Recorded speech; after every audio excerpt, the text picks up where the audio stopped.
સુરતમાં કરોડો રૂપિયાની મિલકત પચાવી પાડવાના કૌભાંડનો પર્દાફાશ થયો। પ્લોટના દસ્તાવેજ બનાવ્યા બાદ રૂપિયા ન ચૂકવ્યાનો આરોપ। બોગસ પાવર ઓફ એટર્ની બનાવીને કાનપુરમાં 12 પ્લોટ પડાવ્યાનો આરોપ। હિતેશ ઉર્ફે હનુમાન નામના શખ્સને પોલીસે ઝડપી પાડ્યો છે।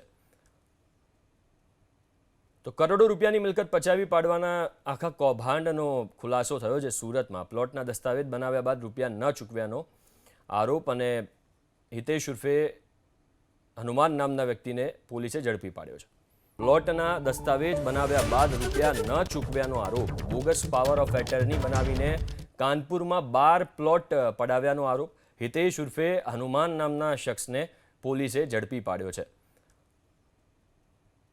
તો કરોડો રૂપિયાની મિલકત પચાવી પાડવાના આખા કૌભાંડનો ખુલાસો થયો છે। સુરતમાં પ્લોટના દસ્તાવેજ બનાવ્યા બાદ રૂપિયા ન ચૂકવ્યાનો આરોપ અને હિતેશ ઉર્ફે હનુમાન નામના વ્યક્તિને પોલીસે ઝડપી પાડ્યો છે।